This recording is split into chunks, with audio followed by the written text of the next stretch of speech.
Halo bos, kalau kamu lihat di sini beberapa kendaraan yang lewat memelankan lajunya saat melewati gundukan semen ini ya. Kamu tahu pasti namanya apa? Ya, betul. Ini namanya adalah polisi tidur. Biasanya polisi tidur kita temui di jalan-jalan yang bukan jalan utama ya, tapi jalan-jalan kecil di perumahan, kadang di kampung-kampung ya.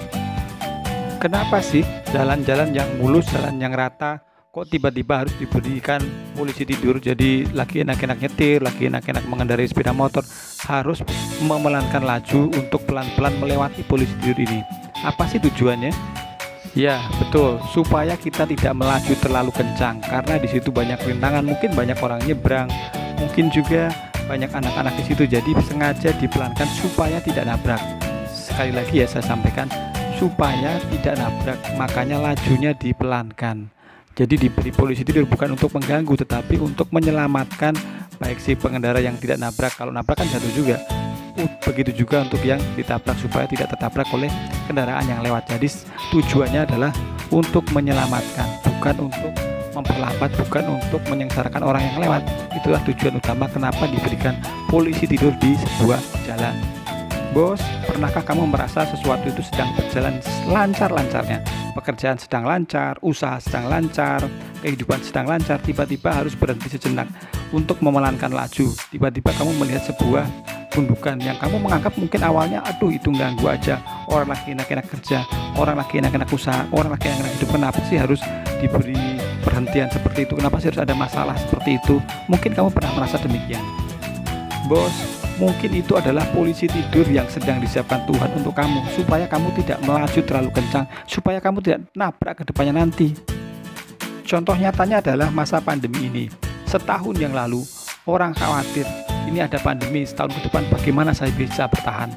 Padahal sebelumnya mereka terbiasa dengan penghasilan yang utuh, terbiasa dengan usaha dan laba yang utuh. Akhirnya mereka jor-joran beli ini, beli itu, nyicil ini, nyicil itu, kencang sekali, seolah-olah hidup akan selamanya, seolah-olah penghasilan itu akan sama selamanya.